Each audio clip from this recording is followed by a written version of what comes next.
शांति मुरली है। 6 अक्टूबर 2023 बाप दादा के मधुर महावाक्य। मीठे बच्चे, याद में रहने की ऐसी प्रैक्टिस करो जो अंत में एक बाप के सिवाय दूसरा कोई भी याद ना आए। याद में रहने की ऐसी प्रैक्टिस करो जो अंत में एक बाप के सिवाय दूसरा कोई भी याद न आए। आज का प्रश्न है, किस एक श्रीमत को पालन करने से तुम बच्चे तकदीरवान बन सकते हो? किस एक श्रीमत को पालन करने से तुम बच्चे तकदीरवान बन सकते हो? बाबा ने उत्तर दिया, बाप की श्रीमत है, बच्चे नींद को जीतने वाले बनो। सवेरे का समय बहुत अच्छा होता है।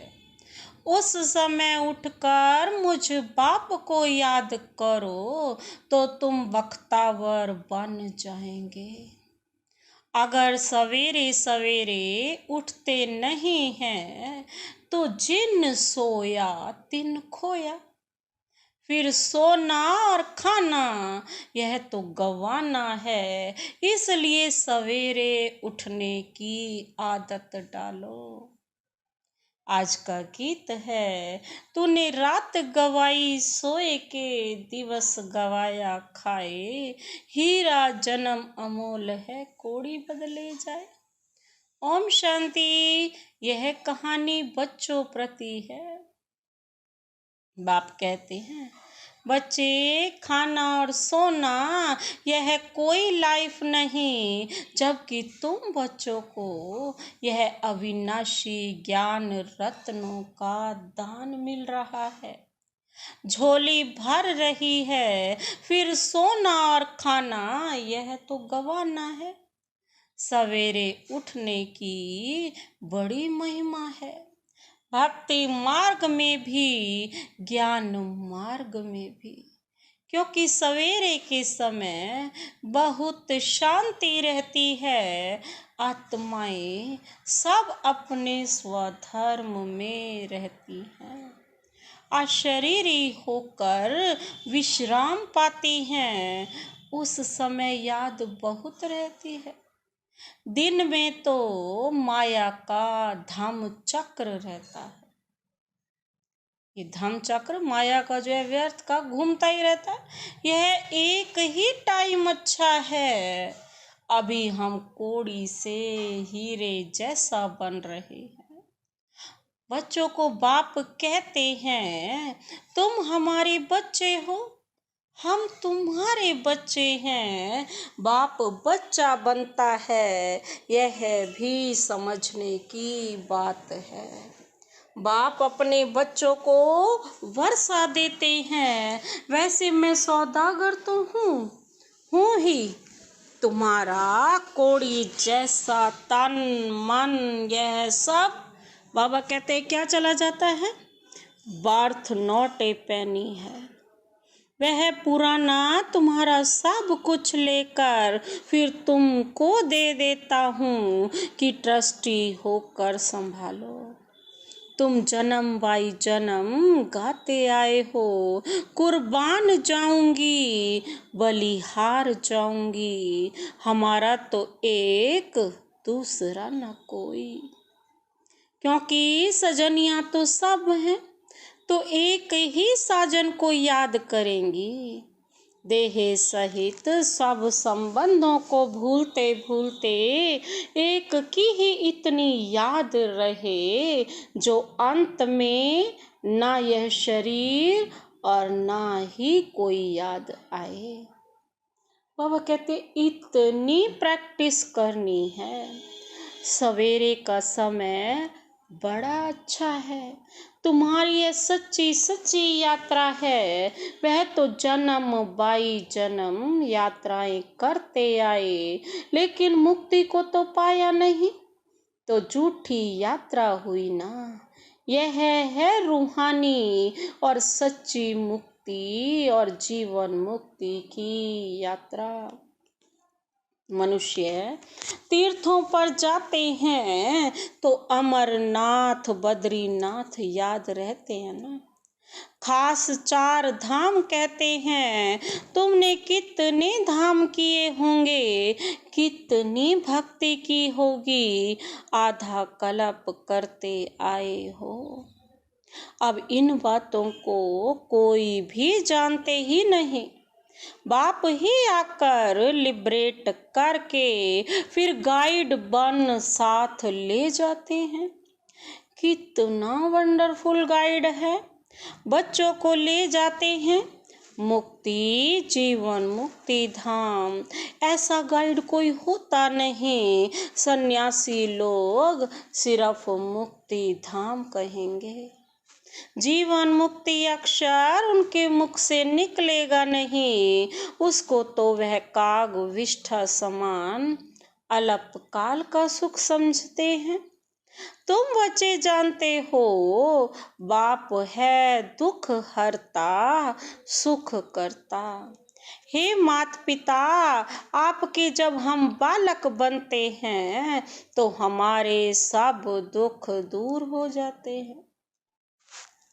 आधा कल्प हम सुखी बन जाते हैं, यह तो बुद्धि में रहता है ना। परंतु धंधे आदि में जाने से भूल जाते हैं। सवेरे उठते नहीं हैं, जिन सोया तिन खोया। तुम जानते हो बरोबर हमको हीरे जैसा जन्म मिला है। अब भी अगर नींद से सवेरे नहीं उठेंगे तो समझेंगे यह बख्तावर नहीं है। सुबह को उठकर मोस्ट बिलवेड बाप को साजन को याद नहीं करते हैं। आधा कल्प से साजन बिछुड़ा है और बाप को तुम सारा कल्प भूल जाते हो। फिर भक्ति मार्ग में तुम साजन के रूप में व बाप के रूप में याद करते हो। सजनी साजन को ही याद करती है, उनको फिर बाप भी कहा जाता है। अभी बाप सम्मुख हैं तो उनकी श्रीमत पर चलना पड़े। श्रीमत पर अगर नहीं चलते तो वह गिरे। श्रीमत अर्थात शिव बाबा की मत। ऐसे नहीं, हमको क्या पता किसकी मत मिलती है। समझना चाहिए इनकी मत का भी यह रिस्पॉन्सिबल है। जैसे लौकिक रीति बच्चों का बाप रिस्पॉन्सिबल है, सन शोज फादर। यह ब्रह्मा तन भी फादर का शो करता है क्योंकि मुरब्बी बच्चा है ना। बहुत अच्छे अच्छे बच्चे हैं जो यह नहीं जानते कि हम किसकी मत पर चलते हैं, कौन डायरेक्शन देते हैं। बाबा को तो याद नहीं करते। सवेरे उठते नहीं, याद नहीं करते तो विकर्म भी विनाश नहीं होते।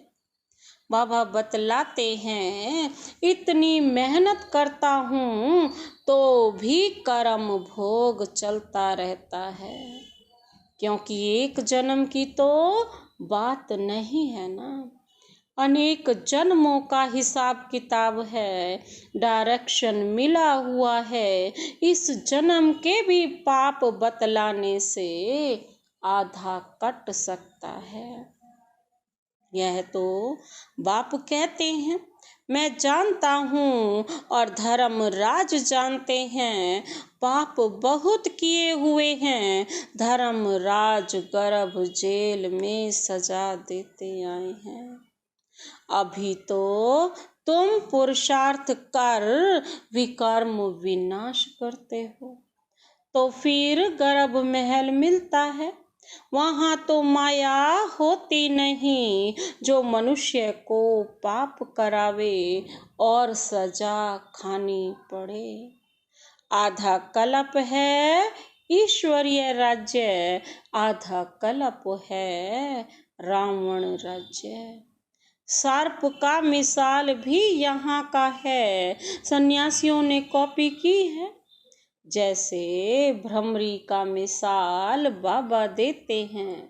भ्रमरी कीड़े को अपने घर में ले आती है, तुम भी पतितों को ले आते हो, फिर उनको बैठ शूद्र से ब्राह्मण बनाते हो। तुम्हारा नाम ब्राह्मणी है और यह भ्रमरी का दृष्टांत बहुत अच्छा है। वो भी क्या करती है, उस कीड़े पर भूं भूं करके आप सामान बना देती। प्रैक्टिकल में आते हो तो बहुत हैं, फिर कोई कच्चे रह जाते, कोई सड़ जाते, कोई खत्म हो पड़ते। माया बड़ा तूफान में लाती है, तुम हर एक वास्तव में हनुमान हो। माया कितना भी तूफान लाए, हम बाबा को और स्वर्ग को कभी नहीं भूलेंगे। घड़ी घड़ी बाबा कहते हैं सावधान। मनुष्य तो तीर्थों पर धक्के खाने लिए जाते हैं, यहाँ और तो कहाँ नहीं जाते। एक ही बाप और सुख धाम को याद करते रहना है। तुम तो बरोबर विजय पहनने वाले ही हो। इनको बुद्धि योग बल, ज्ञान बल कहा जाता है। याद करने से बाबा कहते हैं बल मिलती है, शक्ति मिलती है, बुद्धि का ताला खुलता है। अगर कोई भी बेकायदे चलन चलते हैं तो उनकी बुद्धि का ताला ही बंद हो जाता है। बाप समझाते भी हैं, अगर तुम ऐसा करेंगे तो ड्रामा अनुसार बुद्धि का ताला बंद हो जाएगा। किसको कह नहीं सकेंगे कि विकार में मत जाओ, अंदर खाता रहेगा हमने इतने पाप किए हैं, अज्ञान काल में भी खाता है। मरते हैं फिर तौबा तौबा करते, फिर पिछाड़ी में सब पाप सामने आ जाते हैं। गर्भ जेल में गया फट से सजाएं शुरू हो जाती है, पिछाड़ी में याद जरूर आता है। तो अब बाप कहते हैं तुमको तो तौबा तौबा नहीं करनी है, तुम पाप मत करो। जेल बर्ड होते हैं ना, तुम भी जेल बर्ड थे, विकर्म किए और जेल में गए, और फिर जेल में जाने के बाद फिर बाहर निकले और फिर वही पाप कर्म किया। तो वो जेल बर्ड है ना, बार बार वही जेल में ही जाते रहते हैं, वही विकर्म करते रहते हैं। अभी बाबा गर्भ जेल की सजाओं से छुड़ाते हैं, कहते हैं मुझ बाप को याद करो तो पापों की सजाओं से छूट जाएंगे, तुम पावन बन जाएंगे। अगर फिर गिरे तो बहुत चोट लग जाएगी। अशुद्ध अहंकार है पहले, फिर है काम क्रोध। बाबा कहते काम महाशत्रु है, यह तुमको आदि मध्यांत दुख देते आए हैं। बाबा कहते तुम आदि मध्यांत सुख के लिए पुरुषार्थ करते हो तो पूरा पुरुषार्थ करना चाहिए। बोलते हैं सवेरे जाग नहीं सकते हैं तो फिर पद भी ऊंच पा नहीं सकेंगे, दास दासी बनना पड़ेगा, वहां कोई गोबर आदि नहीं उठाना पड़ता। मेहतर नहीं होते अभी भी विलायत में, नौकर आदि नहीं रखते हैं। आपे ही सफाई हो जाती है, वहां तो गंदगी होती नहीं। बाकी चंडाल दास दासियां होती हैं, आदि तो होते हैं। बाप तुम बच्चों को सब राज समझाते हैं, तुम्हारी बुद्धि में सारी राजधानी है। तुम ड्रामा को समझ गए हो, पहले पहले मुख्य इस चक्र को समझाना है। अब ओपनिंग के लिए गवर्नर आदि को बुलाते हैं। किसी भी चीज की ओपनिंग करनी होती तो क्या बुलाते हैं? बड़े बड़े लोगों को बुलाते हैं, गवर्नर्स आदि को। तो बच्चों को डायरेक्शन मिलते हैं। ओपनिंग कराने के पहले उनको कुछ समझाओ कि भारत श्रेष्ठाचारी था, अब फिर भारत भ्रष्टाचारी बना है। भारत के पूज्य देवी देवताएं ही फिर पुजारी मनुष्य बने हैं, यह जरूर समझाना है। जो वे खुद भी कहें कि सृष्टि चक्र का राज यह समझाते हैं। जो यह जानते हैं उनको त्रिकालदर्शी कहा जाता है। मनुष्य होकर अगर ड्रामा को ना जाने तो बाकी क्या काम का। ऐसे तो बहुत कहते हैं कि पवित्रता बहुत अच्छी है। पवित्रता तो सबको अच्छी लगती है। सन्यासी पवित्र हैं, देवताएं पवित्र हैं, तब तो उन्हों के आगे माथा झुकाते हैं ना। परंतु यह और बात है, पतित पावन एक परमात्मा ही हो सकता है। पतित से पावन बनाने वाला मनुष्य गुरु हो न सके, यह समझाना चाहिए। कृपा करके इस बात को आप समझो तो आपका पद बहुत ऊंच हो जाएगा। भारत पूज्य से पुजारी कैसे बना है? भारतवासी देवी देवता 84 जन्म कैसे लेते हैं? ऐसे ऐसे प्रश्न करो और उन्हें समझाओ। यह समझाओ। बाबा कहते हैं यह बातें जरूर समझानी है। क्राइस्ट से 3000 वर्ष पहले भारतवासी देवी देवता ही थे। उसको सुख धाम अर्थात हेवन, स्वर्ग कहा जाता है। स्वर्ग सो फिर अब नर्क बना है, यह फिर तुम बैठ समझाएंगे तो बहुत सारी तुम्हारी महिमा होगी। अखबार वालों को भी पार्टी देनी है, फिर वह आग लगाएं या पानी डालें, उन पर सारा मदार है। यह तो तुम बच्चे जानते हो, लड़ाई लगनी ही है। खून की नदी बहेगी भारत में, हमेशा यहाँ से ही खून की नदी बहती आई है। अभी पार्टीशन हुआ तो कितने मनुष्य दर बदर हुए, एकदम अलग अलग राजधानी हो गई। यह भी ड्रामा में नूंद है। आपस में लड़ते, फ्रैक्शन डालते हैं। पहले कोई हिंदुस्तान पाकिस्तान अलग थोड़े ही था। भारत में ही रक्त की नदी बहनी है, तब वो फिर घी की नदी बहेगी। नतीजा क्या होता है? थोड़े बच जाते हैं। तुम पांडव हो गुप्त वेश में। तो गवर्नर को पहले परिचय देना है, जिसके पास जाना होता है।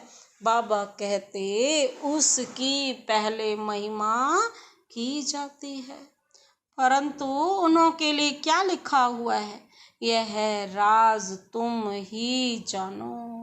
वह थोड़े ही समझते हैं कि यह मृग तृष्णा के समान राज्य है।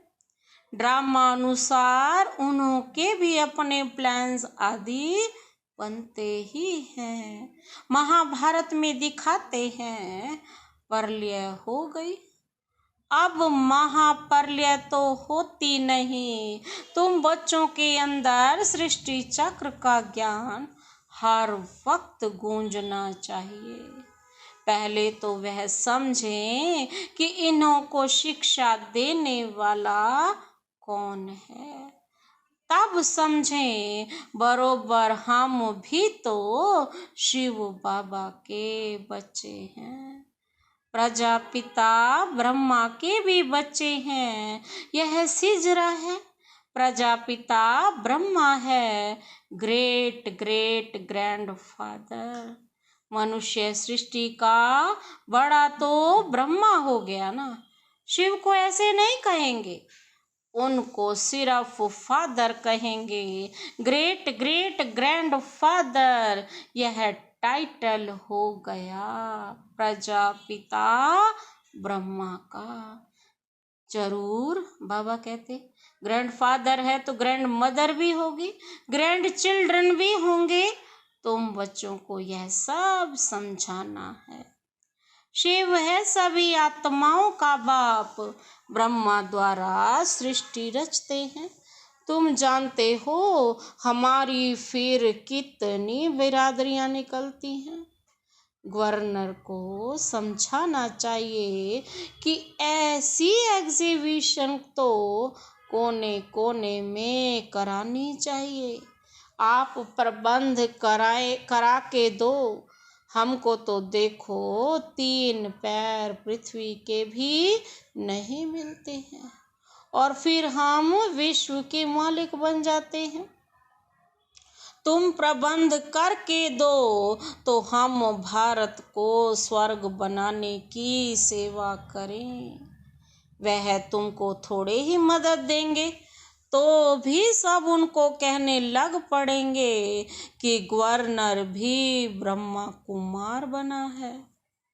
अच्छा, मीठे मीठे सिक्की लधे बच्चों प्रति माता पिता बाप दादा का याद प्यार और गुड मॉर्निंग। रूहानी बाप की रूहानी बच्चों को नमस्ते। हम रूहानी बच्चों की रूहानी बाप दादा को नमस्ते नमस्ते, गुड मॉर्निंग। शुक्रिया बाबा, शुक्रिया। धारणा के लिए मुख्य सार है, पहला पॉइंट है, कोड़ी जैसा तन मन धन जो भी है उसे बाप पर कुर्बान कर फिर ट्रस्टी होकर संभालना है, ममत्व निकाल देना है। कोड़ी जैसा तन मन धन जो भी है उसे बाप पर कुर्बान कर फिर ट्रस्टी होकर संभालना है, ममत्व निकाल देना है। दूसरा पॉइंट है, सवेरे सवेरे उठ बाप को प्यार से याद करना है, ज्ञान बल और बुद्धि योग बल से माया पर विजय पानी है। सवेरे सवेरे उठ बाप को प्यार से याद करना है, ज्ञान बल और बुद्धि योग बल से माया पर विजय पानी है। आज का वरदान है, दृष्टि द्वारा शक्ति लेने और शक्ति देने वाले महादानी वरदानी मूरत भव। दृष्टि द्वारा शक्ति लेने और शक्ति देने वाले महादानी वरदानी मूरत भव।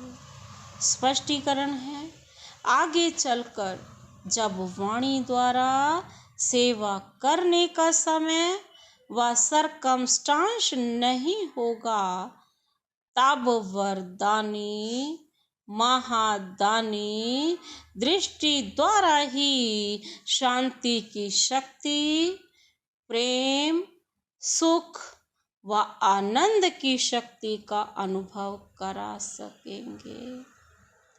जैसे जड़ मूर्तियों के सामने होते हैं तो चेहरे द्वारा वाइब्रेशंस मिलते हैं, नैनों से दिव्यता की अनुभूति होती है।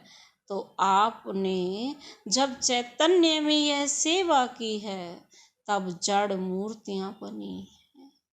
इसलिए दृष्टि द्वारा शक्ति लेने और देने का अभ्यास करो, तब महादानी वरदानी मूर्त बनेंगे।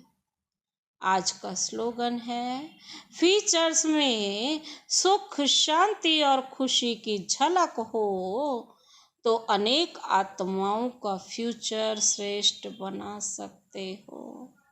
फीचर्स में सुख शांति और खुशी की झलक हो तो अनेक आत्माओं का फ्यूचर श्रेष्ठ बना सकते हो। अच्छा, ओम शांति।